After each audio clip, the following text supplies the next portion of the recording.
4:12 a.m. yesterday, the sky over Russia's Far East erupted into fire. A blinding explosion tore through a convoy near the North Korean border, lighting up the night for miles. Within minutes, flames swallowed dozens of train cars and trucks loaded with ammunition, cargo later confirmed to be worth more than $700 million. The shipment, destined for Russian artillery units in Ukraine, never reached the front. Instead, it became one of Moscow's most devastating logistical losses since the war began.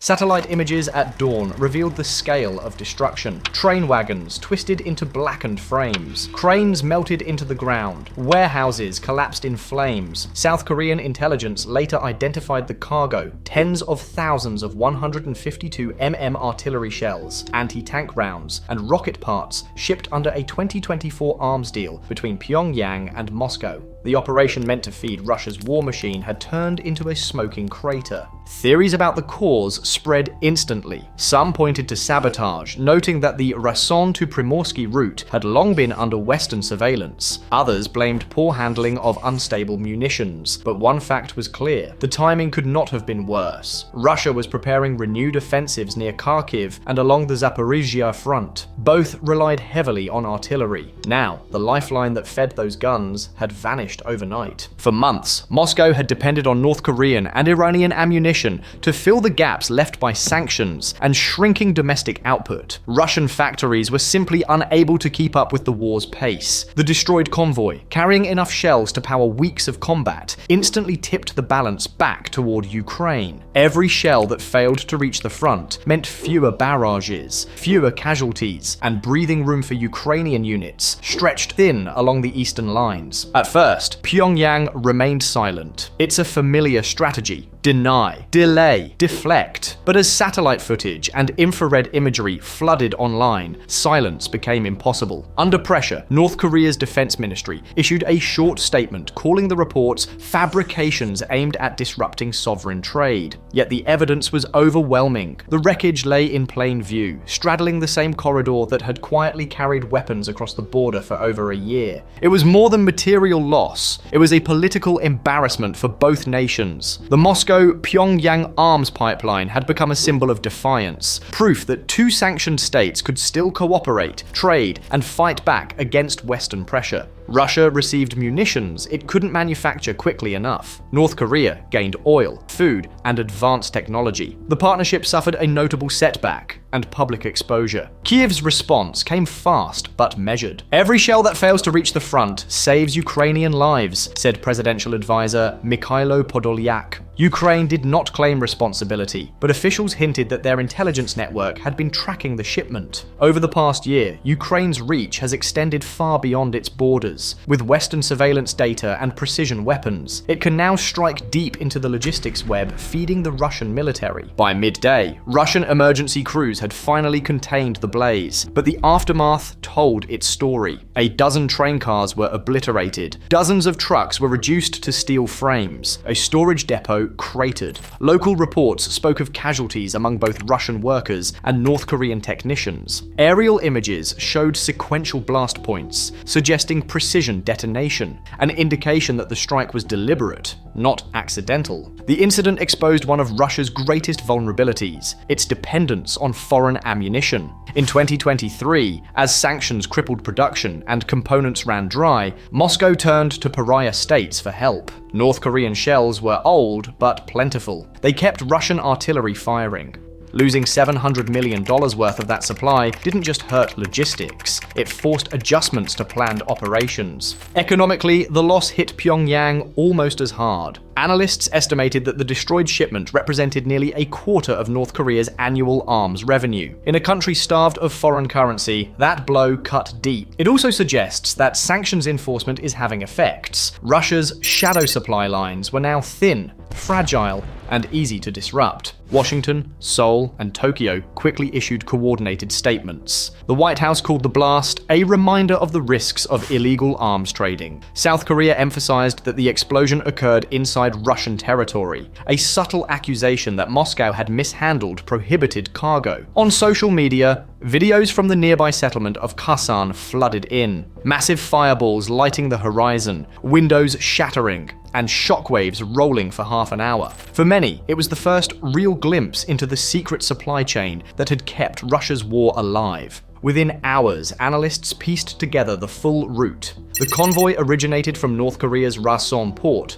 crossed the Pyongyang River Bridge, and entered Russia's Far Eastern Railway. For months, this route moved artillery shells and rocket components disguised as industrial materials. The initial blast reached temperatures of nearly 2,000 degrees Celsius. Local fire brigades were powerless. Russian military engineers sealed the area for a day. Open-source investigators later confirmed that at least 30 train cars carried high-caliber shells, enough to sustain Russia's guns in Donetsk and Luhansk for months. South Korean intelligence reported that Western satellites had tracked the cargo from the start. Somewhere between the crossing and the Primorsky loading yard, the signal disappeared, replaced by a plume of smoke seen from space. Whether struck by a missile, drone, or planted device remains unknown. Ukraine maintained its silence, sticking to its doctrine of strategic ambiguity. In Pyongyang, the fallout was personal. Kim Jong-un had championed arms exports as proof of North Korea's growing influence. The deal with Moscow was meant to showcase strength and independence. Instead, the explosion exposed weakness and overreach.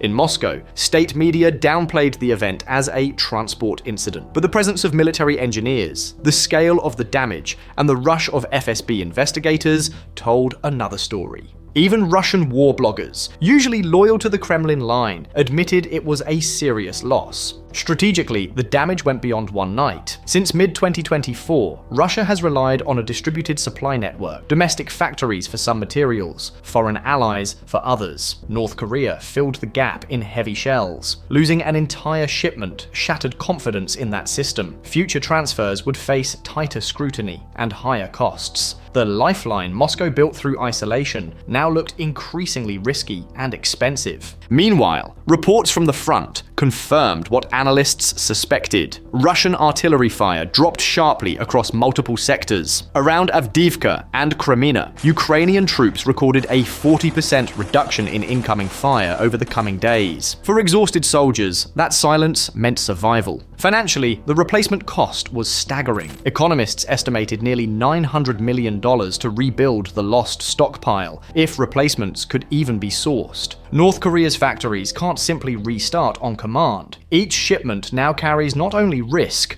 but evidence, visible proof of a growing international effort to choke Russia's war from the supply side.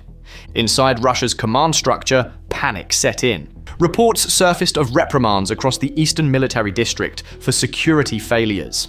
Emergency orders went out to increase domestic shell production, even as raw materials ran short. Belarus was approached for alternative routes, and drone production was accelerated to make up for reduced artillery firepower. But these were stopgaps, not solutions. As Western intelligence celebrated quietly, Moscow and Pyongyang were left scrambling. The explosion revealed a truth both had ignored. The alliance built on necessity was brittle. For Russia, it showed that no supply route was beyond reach. For North Korea, it proved that secrecy cannot hide from satellites and precision strikes.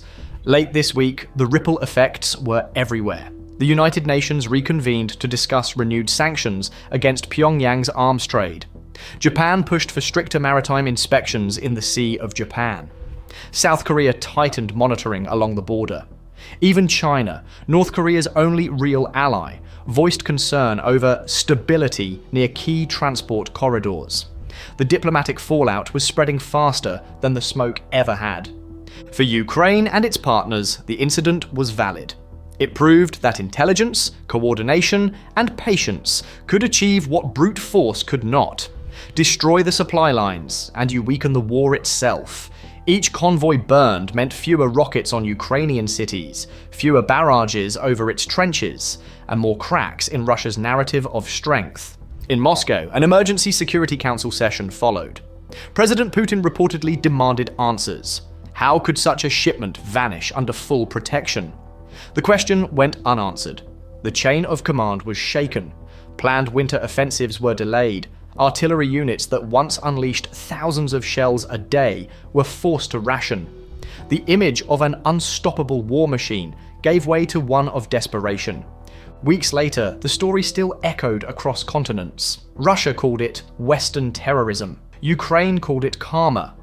But the truth sat in the ruins along that rail line, a reminder that, in modern war, victory isn't just fought in trenches, it's fought in supply chains, in cargo manifests, and in the quiet work of satellites watching from space.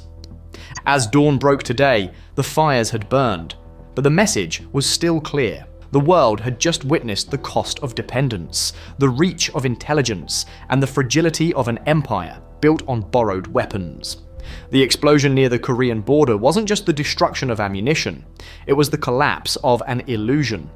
A single night of fire had redrawn the lines of a global conflict, proving once again that in this war, supply is destiny.